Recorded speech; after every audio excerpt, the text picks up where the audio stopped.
this is probably for the best. That she's gone. For the best? Ikakasal na dapat ako. Oo nga, nandun na nga tayo. Pero, baka sign to na hindi talaga kayo para sa isa't isa. Kung ako tatanungin mo, titigilan ko na yung kakahintay mo. You have your whole life ahead of you. You can even finish med school. Hanapin ko si Rowena. Teka lang. Eh, parang ayaw naman magpahanap sa'yo ng tao eh. Hindi mo ba naiisip yun?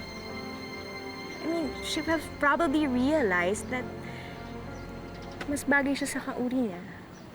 Or she might have met someone else, you know.